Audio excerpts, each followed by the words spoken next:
Shalom Bapak Ibu Saudara yang terkasih di dalam Tuhan Yesus Kristus. Kembali kita berjumpa dalam renungan akan firman Tuhan yang dilaksanakan dalam ibadah keluarga pada malam hari ini. Walaupun kita melaksananya tetap atau masih di rumah saja. Bapak Ibu Saudara yang terkasih dalam Tuhan Yesus Kristus. Manusia pada dasarnya bukanlah manusia yang sempurna. Karena dia memiliki kekurangan dalam kehidupannya. Ada kalanya dalam situasi tertentu ketika manusia diperhadapkan pada sebuah permasalahan dan dia tidak mampu lagi untuk menyelesaikannya, lalu dia berkata, ya namanya juga manusia pasti punya kekurangan dan kelemahannya. Bapak Ibu Saudara, pada hari ini kita berbicara juga soal tokoh yang namanya Musa, yang telah dipilih oleh Allah untuk memimpin bangsa Israel keluar dari Mesir. Dalam segala kelemahannya, Musa dipakai oleh Tuhan karena Tuhan percaya kepada Musa. Nah, kitab Keluaran menjadi bagian bacaan kita, Keluaran 4 ayat 10-17. Sebelumnya kita melihat bahwa kitab Keluaran menceritakan keluarnya bangsa Israel dari tanah perbudakan di Mesir. Dan kisah ini juga mengisahkan bagaimana Allah melakukan perkara yang besar waktu ia membebaskan umatnya di perbudakan, lalu membina mereka menjadi suatu bangsa yang memiliki pengharapan di masa depan. Nah, tokoh utama dalam kitab Keluaran adalah Musa yang membebaskan bangsa Israel keluar dari Mesir dan juga menuntun bangsa Israel berjalan di padang gurun.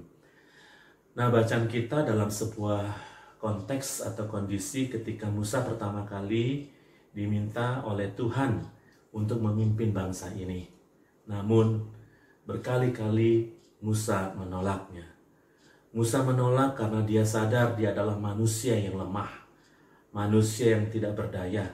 Apalagi dia tahu dia memimpin bangsa yang keras kepala, yang tegar tengkuk. Pasti dia gentar untuk menghadapi itu semua. Mari kita lihat bagaimana kalau kita bandingkan di pasal 3 ayat 11 dan 13. Di situ pertama kali Musa menolak. Lalu dalam teks bacaan kita di dalam Keluaran 4 ayat 1 sampai dengan 31 kita juga bisa melihat bagaimana Musa juga menolak. Sebelumnya kita baca ketika Tuhan memilihnya, dia menolak. Tuhan tunjukkan keajaiban ketika tongkatnya dilemparkan menjadi ular, dipegang lagi kembali menjadi tongkat. Ketika tangan Musa dimasukkan ke jubahnya, dikeluarkan kena kusta, dimasukkan lagi, dia sembuh. Itu Tuhan tunjukkan bahwa aku yang mengutus engkau adalah Allah yang Maha Kuasa. Sampai dalam bacaan kita saat ini, walaupun sudah ditunjukkan oleh kuasanya, Musa menolak kembali. Kenapa dia menolak? Pada akhirnya dia mengakui. Dalam bacaan kita ayat 10 dikatakan begini, lalu kata Musa kepada Tuhan, ah Tuhan, aku ini tidak pandai bicara, dahulu pun tidak, dan sejak engkau berfirman kepada hambamu pun tidak, sebab aku berat mulut dan berat lidah. Di sini Musa katakan dia tidak pandai bicara karena dia berat mulut dan berat lidah. Bapak Ibu, pemahaman tentang tidak pandai bicara karena berat mulut dan berat lidah menunjukkan kemungkinan Musa itu gagap, gitu ya. Dia terbata-bata ketika dia berbicara dan dia menyadari kelemahannya ini. Namun Tuhan yakinkan dia bahwa ketika Tuhan memilihnya, maka pilihan Tuhan tidak pernah salah. Pilihan Tuhan pasti tepat untuk orang yang akan diutusnya. Karenanya Tuhan yakinkan dengan mengatakan begini, ayat 12 ya, oleh sebab itu pergilah, aku akan menyertai lidahmu dan mengajar engkau apa yang harus kau katakan. Jadi di sini dikatakan Tuhan yang akan memilih engkau. Tuhan yang akan memberkati lidahmu, menolong engkau berbicara, dan mengajar Musa untuk berkata apa yang harus dikatakannya. Ini ayat 10 sampai dengan ayat 12. Lalu di ayat 13, ini merupakan puncak keluhan dari Musa. Dikatakan begini, tetapi Musa berkata, Tuhan, utuslah kiranya siapa saja yang patut kau utus. Ya, Musa kembali menolak. Kenapa dia menolak? Karena dia merasa dengan jujur dia mau katakan bahwa tidak bersedia diutus karena tugasnya itu berat. Sebenarnya bukan hanya berhadapan dengan Fir'aun yang terkenal kejam, tetapi juga dia tahu dia akan memimpin bangsa yang tegar tengkuk, bangsa yang keras dan bisa saja menolaknya. Ayat 14-17 Tuhan merespon, Tuhan marah. Dikatakan begini bahwa Tuhan marah dengan penolakan Musa.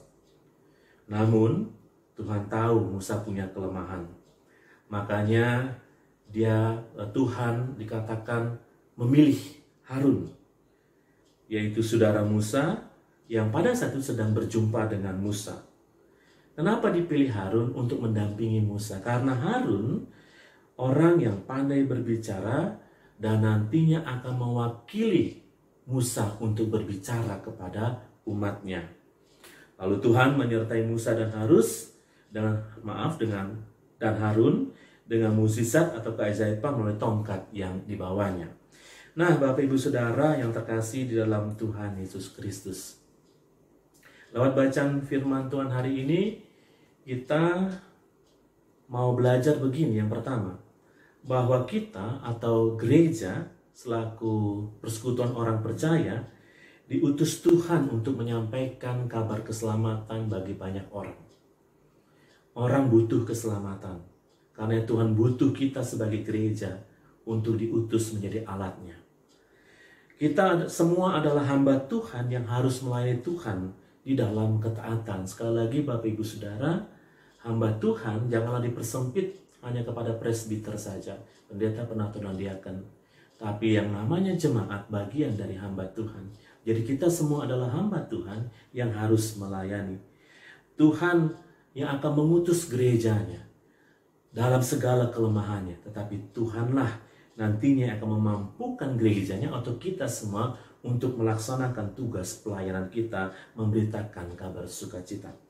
Oleh karena itu kita belajar pada hari ini jangan menolak panggilan Tuhan dengan alasan-alasan yang kadang-kadang sebenarnya bisa kita kerjakan, bisa kita lakukan untuk melayani Tuhan. Karena dikatakan, saya tidak bisa melayani Tuhan karena saya sibuk bekerja, jadi saya tidak ada waktu untuk itu. Dan dikatakan, tugas melayani hanyalah milik presbiter. Kan kalau saya tidak di presbiter, saya tidak perlu untuk melayani Tuhan. Saya duduk sebagai jemaat yang minta dilayani. Berat melayani, gak susah, apalagi mau berkhotbah dan sebagainya, saya tidak bisa melayani. Tidak punya kemampuan atau talenta untuk melayani, dan sebagainya. Bapak Ibu Saudara, itu alasan-alasan saja. Tuhan mengutus kita, siapapun kita harus wajib melayani. Karena melayani bagian yang penting dalam kehidupan kita. Walaupun kita adalah warga jemaat, kita tetap melayani. Ketika gereja ini membutuhkan pelayanan-pelayanan, maka kita bersedia untuk melayani. Nah, Bapak Ibu Saudara, di sini kita memang kalau kita mau melayani dibutuhkan keseriusan. Mau melayani dibutuhkan kesungguh-sungguhan. Nah, pada saat ini mungkin kita belum bisa secara bersama-sama melayani dalam persekutuan karena kita dibatasi oleh yang namanya pandemi COVID-19.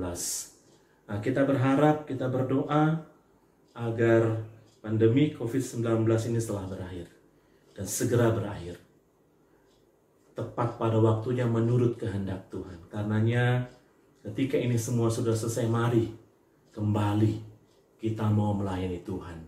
Kita diingatkan oleh Tuhan pada masa-masa seperti ini, ya, untuk bersungguh-sungguh nanti ketika ini selesai, pandemi COVID-19 selesai, kita mau lebih sungguh lagi melayani Tuhan. Kita semua rindu. Sekarang kita ibadah semua menggunakan gadget, ya. Kita rindu mau datang ke gedung gereja. Padahal dulu kita ingat bahwa kadang-kadang kalau kita ada di gedung gereja, justru kita online sama yang lainnya. Sama pacar kah, sama tukang sayur kah, dan sebagainya. Nah, pada masa-masa ini juga menjadi masa perenungan buat kita setelah kita juga melaksanakan Paskah. Mari kalau kita senantiasa diberkati oleh Tuhan pada saatnya nanti, kalau semua sudah berakhir, kita melayani dengan sungguh-sungguh. Namun Bapak Ibu Saudara, kalau kita mau melayani dengan sungguh-sungguh, mari kita senantiasa datang kepada Tuhan melalui doa, ibadah, dan perenungan akan firman Tuhan. Itu sumber kekuatan kita. Itu sumber dogma kita kalau kita mau melayani. Semakin kita datang kepada Tuhan, semakin kita diberkati oleh Tuhan. Dan kalau kita senantiasa datang kepada Tuhan, bukan hanya kita sukses untuk melayani, tapi kita senantiasa dikuatkan oleh Tuhan untuk menjalani kehidupan ini seturut dengan kehendak Tuhan. Kiranya kasih Tuhan memberkati kita semua. Amin.